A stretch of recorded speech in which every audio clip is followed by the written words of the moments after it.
Bon week-end à chacun et à tous. C'est Ngwezali Anga, Poete Bozali Bele, Bozali Kolanda Biso, Namokolo Lelo, Mbote Nabino. Basango Mokolo Lelo, Fongo Mbongo na chapitre et enrôlement Bosimba Ete. Mon amboka numéro 1, il y a un jeune Congolais, Dr Yves Moukoulou, Yazalaki Bongo accompagné, Naba mutualité, pe ba mouvement des jeunes Moussoussou, Lisanga, ya bilenge IDPS, pe bazaki na simanae, ba kendaki kotika ye pete, e bana kozwa, o ezali carte d'électeur na ye.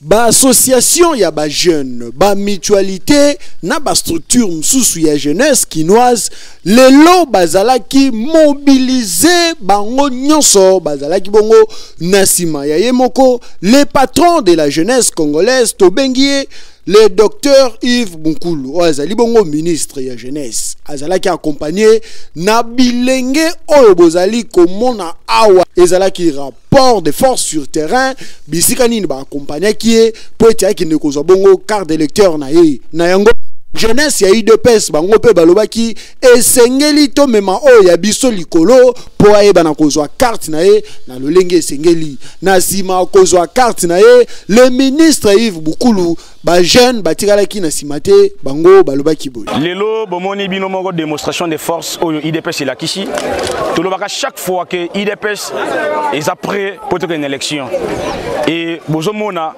nde ba candidat IDPS basali ko mobiliser masse IDPS na lingwa la isa ko telema. En tout cas to sepeli trop parce que le lobby so ligue de jeunes et IDPS tu veux que ça la démonstration en force tout monde a que comment tu veux ko accompagner leader na biso aussi excellence Yves pour na s'enrôler et le lot la kisi que IDPS c'est à parti moro il y a pamba te. Mission première il y a parti présidentielle ezali bongo baeba na kopesa deuxième mandat na chef de l'État Félix Antoine Tshisekedi Tshilombo pour yeba na kofandisa kitoko o ezali vision na ye. Viva! Viva! Bana kisenso bazaki na sima na ye balobaki ba ko accompagner kino na suka ezali bongo maître Trésor Ilunga Mulunda wa ekindaki bongo kozwa pe carte d'électeur na ye.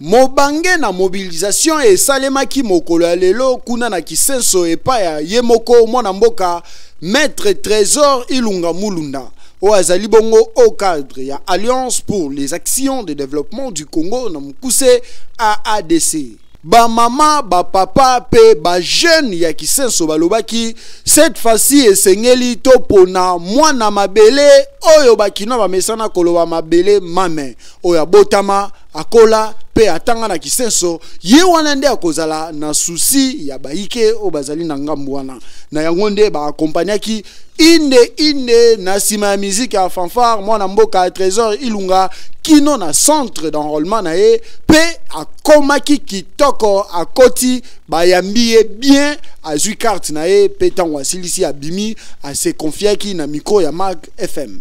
Ezali kamomoko oyo bato balingaka mboka na bango esengeli basala bato nyonso oyo bazana posa ya changement ya mboka oyo bakende kozwa carte d'électeur na bango. Pourquoi? Parce que tous en a état moko démocratique et pour que les choses changent les autres na biso tous en a ba voix pour nous en a voix et sengi en a carte d'électeur il faudrait ngai na yo et si vous allez tous en a ba carte d'électeur oyo pour tout rassurer et réélection à chef de l'État.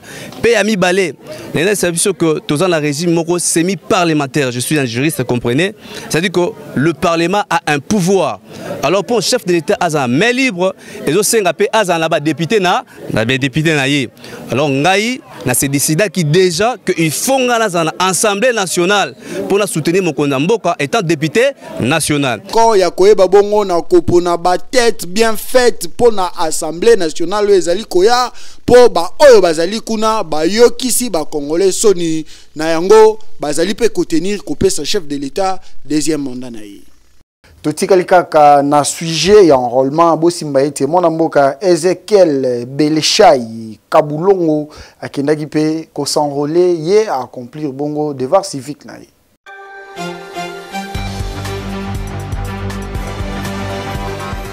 babengaka ye mwana ya funa ya solo ye wana Ezekiel Kabulongo Beleshai, président ya ASBL Fachi Émergence Nationale, akendeki elongo na population kozwa carte d'électeur. Tango akomi a remplir ba condition lokola moto nyonso ye wana na simanango azwi carte d'électeur na ye kasi na kobima na ye alobi akoki kozanga maloba te, il faut a sensibiliser base na ye particulièrement au ezali bongo population ya district ya Funa ba s'enrôler massivement pour na ko participer na prochaines élections. Bolandaye. Bon, l'état où s'enrôler, pourquoi? Pour sensibiliser la base déjà. Parce que je suis candidat pour la circonscription de Funa. C'est pour cela que nous avons s'enrôler parce que date limite c'est le 23. Tout s'enrôler, ils ont droit. On a dit qu'ils droit de voter. Il faut une carte. Et on a présenté l'exemple Ngambogo, on a reçu une carte dans la. Après wana population etika ki ete balandi ye yenda pona koyebisa ete motema na bango pe maele na bango ezali epai na ye président na bango o bapesa kombo l'homme de la population yende ayebi pasi pe bisengo ya bana Funa. Fachi Émergence Nationale ezali ASBL oyo ezwami na République démocratique du Congo mobimba. Yango ezali kokambama na Yemei Ezekiel Kabulongo Beleshai, mwana mboka ya solo bakisela kaye congolais de père et de mère. Lokola momesano samedi nyonso numéro 1 ya commune ya Ngaba ya zalaka na terrain po ete alandela bongo misala ya salongo.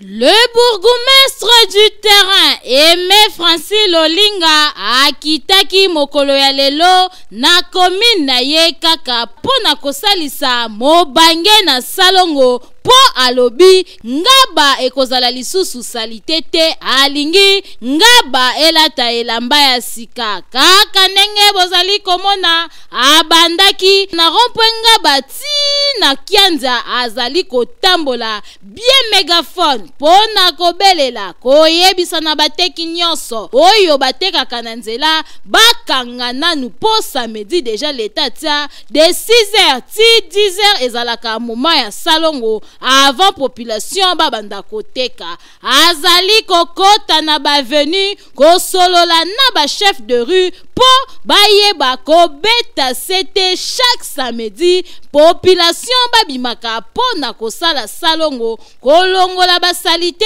kokure bakanivo po mai elekaka bien po soki mvula ebeti mai esokile sans problème bosoto na commune Ngaba il faut sila pe que bokonzi ya l'état place nyonso sengele ezala il faut pas mona yango tina to kiti pona kolakisa batu ke salongo ezongi etumba kolanda pona to bongisa esika biso tovanda esika toliaka esika totekaka pona kobongisa yango etumbu soki bayoki maloba te tokena etumbu.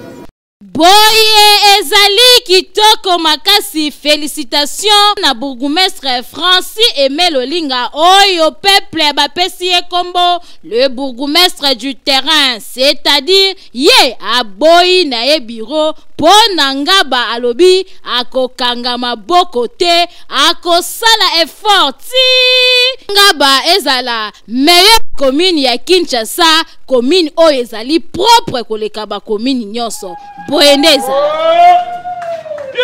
Insalubrité na Kinshasa ezali ko continuer toujours ko pesa pasi po ete ba cantonnier o bazali ko sala musala ya ko assainir banzela pe ko curer ba caniveau kasi na yango résultat ezali nini ba ko tika ngo kaka na balabala na yango LMK asali bino réflexion oyo.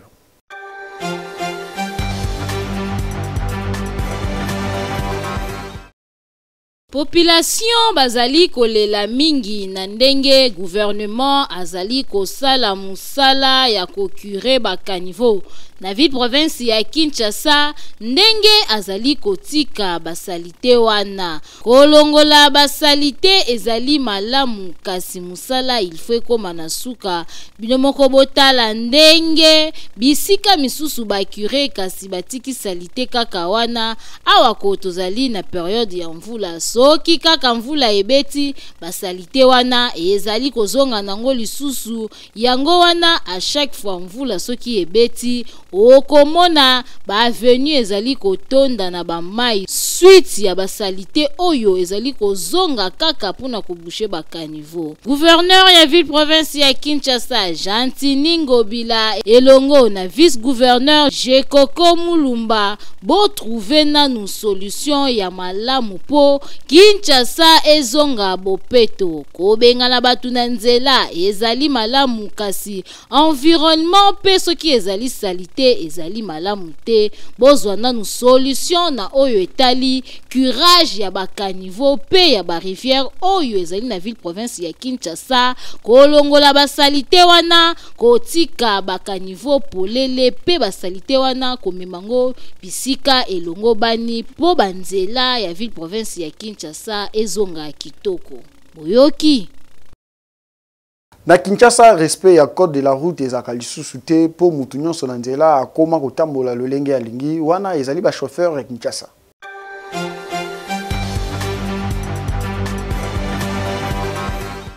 Kozanga notion ya code de la route et pas ya ba chauffeur mingi a na ville province ya Kinshasa yango tokoma komona soki kaka embouteillage ba chauffeur bakomaka na système ya bikende bizonga c'est-à-dire zigzag ake koto soki amoni kuna ebandi kokende azongi lisusu kuna surtout ke ba moto ekoma ebele tangu mutu ya moto azo précipiter aleka yepe azokota okomona e créer accident soit à tout type mutu kamususu nyonso wana suite ya incompréhension na bango ezala nzela eza muke bako créer 4 à 5 bandes misusu bakomaka koleka ti place o ezali réservé pona ba piéton okomona embouteillage ekotiti na ba piéton epesi pito pale esika ya kotia lokolo ezali te pona yango tokosenga kaka na ba chauffeur bazalaka na esprit ya kopatiente po kokende liboso ezali kokoma te soki osali accident bakokanga yo wana okomona mutu azalaki sima aleki conscience esala circulation esalemaka na ordre pona koevite bambouteillage na baaccident boyebaka pe korespecte bande po tomonaka misusu aboyi na ye kozela akoti sens unique ere mutuka mususu ekoya akomi koluka nzela incompréhension ekoti babandi kofinga na mafinga ya soni boye eza kitoko te. Route nationale numéro 1 ezali menacée na tête d'érosion moko tozali bongo na niveau ya Kikwit.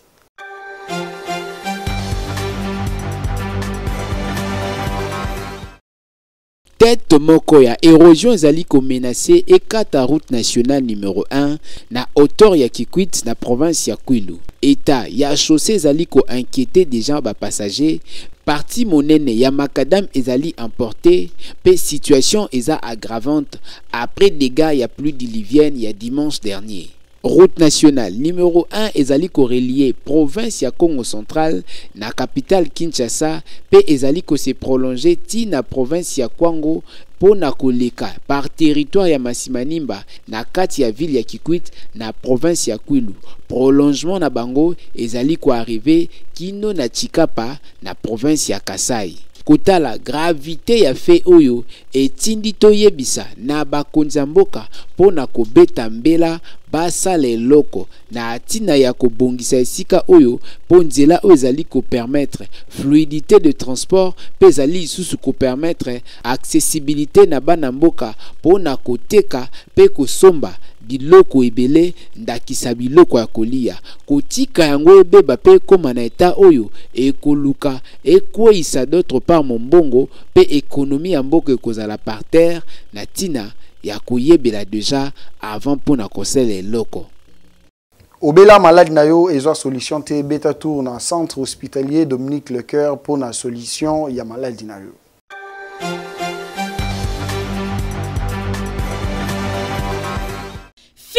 Fini makambu ya kokende ko se faire soigner na ba centre ya simandaku oyo ezali koboma ba congolais mingi po mobange na hôpital oyo ezali na ba norme sengeli yangoyo. Centre hospitalier Dominique Lecoeur eye kosunga peuple congolais azwa soin ya malonga na ndenge esengeli mwana Congo. Centre hospitalier Dominique Lecoeur okokuta awa ba pareil ya malonga ya médecine moderne ya solo oyo ezali ko détecter maladie nyonso ebombani na nzoto ata ebombani na songe ya suki grâce ya ba pareil oyo maladie wana ekozala détecter.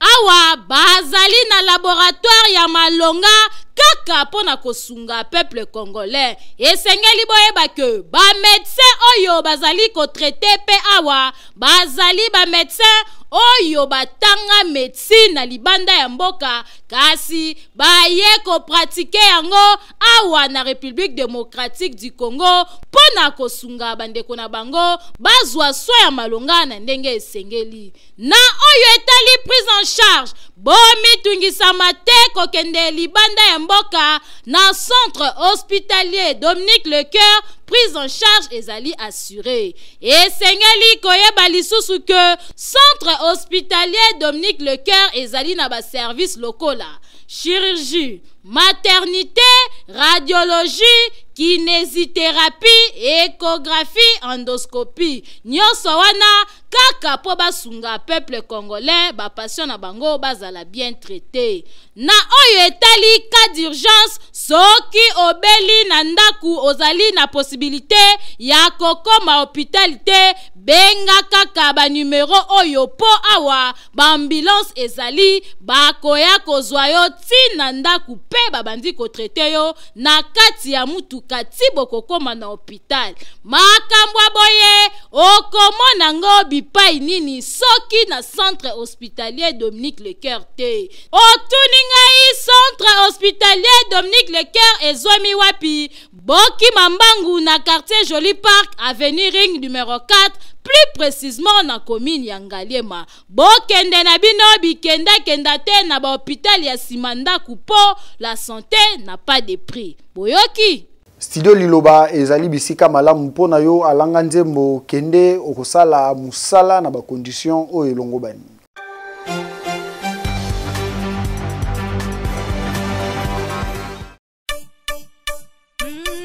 Balanga nzembo bakolo kunga solution pona bino eye. Yo mutu ozali na besoin ya kobimisa album, single, maxi single, Kimambangu na studio Liloba na 14e rue po kuna okokuta biloko ya mopaki, c'est-à-dire ba pareil ya kanda. Studio Liloba ezali na qualité ya kosakana te ebongo bakita ebongo ba micro okokuta ngo esika mosusu te kaka na studio Liloba. Awa soki okoti okoyemba lokola Angelu po awa son erataka kutu te awa tobetaka na biso mopanzi te po nyonso ezali na qualité. Enregistre album na yo awa ebimi lokola outaki na États-Unis nzoka nde enregistraki yango kaka na ville province ya Kinshasa na 14e rue na studio Liloba. Awa ozali na tante ya kokende kosala mastering libanda po nyonso ezobeta mata na studio Liloba. Obanga na yo na oyo etali prix a cause ya ba appareil sophistiqué oyo ezali awa prix ezali nango abordable. Ofuti mbongo mukie kasi basaleli yo musala ya qualité. Oyoki Boki Mambangu na commune ya Limete na 14e rue industrielle numéro 23 na avenue Moulangi oza mobimba akei ezali na ndenge elongo bani. Oyoki boyebele Centre hospitalier café ke yango pe ezali wana ezali ko répondre na ba besoin nyonso na o etali bongo bokono ya nzoto na yo.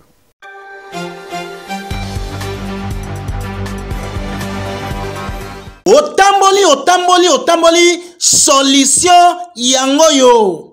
Centre hospitalier Kafeke et Tritaka ba maladie ebele presque ba maladie nyonso oyo eza na kati ya mokili. Tozana problème ya basi oyo babotaka te. Tozana machine moko oyo ezopesa biso ba diagnostic ya solo malade oyo ya mikuwa, rhumatisme, hernie discale. Tozana ba spécialiste oyo bazo traiter yango makasi. Problème ya AVC oyo ba musu bazo kende ba poto. Na domaine ya poison tika na yo pardon bondimela ngai centre hospitalier Kafek domaine ya poison en tout cas ateza retardé to rapide awa soko ye ato tikalaki na 2 minutes ya liwa yeba ke soko zwikis ozwi solution. Biso tozana nguya parce que tozana machine moko oyo toyaki na poto ezo détecter kitoko problème ya ba poison na kati ya nzoto ata eza ya ndenge nini et puis tango e détecter yango ezo talisa tant oyo esali na kati ya nzoto quantité eza ndenge nini na ndenge nini ya ko traiter lingaka oyeba ndenge nzoto na yo ezali kotambola to oyoka batiko taki ya machine ya mundele ndenge aza ko détecter ba maladi nyonso yaka komona machine oyo babengi prophète. Prophète azali koloba makambo ezalaka o ezali koya po o ezali sika awa ndenge moko na machine oyo ezali ko détecter ba maladi nyos okosenga te o ebisa médecin onongai nazobela boy te appareil wana biso to surnommé appareil wana prophète zozua maladie nyonso oyo eza na kati ya nzoto na ya mutu na ba symptôme nyonso na cause oyo ekozaka maladie wana appareil wana e proposer lisusu traitement ya mutu oyo il faut kopesa telle période otoza na promotion ezala ba examen ezala ba traitement ba activité nyonso oyo ezosalama awa na centre hospitalier Kafeke eza na kati ya promotion oza na Rompwe Ezo, sima ya station Lodge, avenue Ngindu, numéro 5, quartier Yolo Sud, commune de Kalam. Numéro de téléphone nabiso 085 041 14 07. Épidémie ya rougeole les alibongo kotungisa bana Kasai Oriental bolanda commentaire ya Elvis Meti.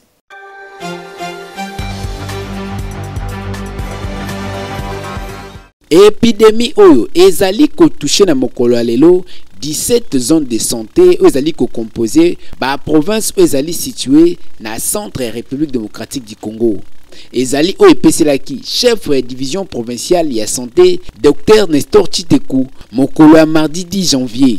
To retenir que épidémie oyo ezali ko toucher principalement bana dont tranche d'âge na bango eza ko varier entre 0 tina 5 ans. Et ça depuis mois de février l'année dernière que maladie ezalaki déclarée peut enregistrer qui plus de 12 000 cas à rougeole dont 109 décès. Peu zone de santé nyonso ezalaki touché na épidémie oyo pour la plupart ezabana batu baza victime et déclara qui docteur Nestor Chiteku. Pour le moment, même dans la zone de santé, l'épidémie est zongée avec force et sengitoye bake rougeole et zongela qui espace ya province ya Kasai Oriental, précisément dans le territoire ya Miabi depuis février 2022. Ya lelo esukia wanazaki na isengo pona ko présenter bino yango tikana pesa ba bon week-end na ngai na yemoko le docteur Chibangu Mukuna grec grand frère na pesio ba mbote biseko zalipe bon week-end na yo na bo sanité Eric Moussoko le quarterback na niveau États-Unis pe Trésor Lumbu mesana kolanda biso na chaîne YouTube na biso Fondation Malua awa na pesi bongo un grand merci na Torres Atibo Zaki na Simabilili accompagné na Yemoko Enoch Mafuka na niveau montage tozali na Francis Peta pe ingénieur Christian Kabouya na niveau ya régie tozali na Danda Cruz makasi papa ya ba As da Cruz joyeux anniversaire na bino ba nyonso bobotama mokolo lelo esengwezaki ya ngai tukutani bongo na mokolo o ezali koya nzambe ya continuer kobatela mabota na bino.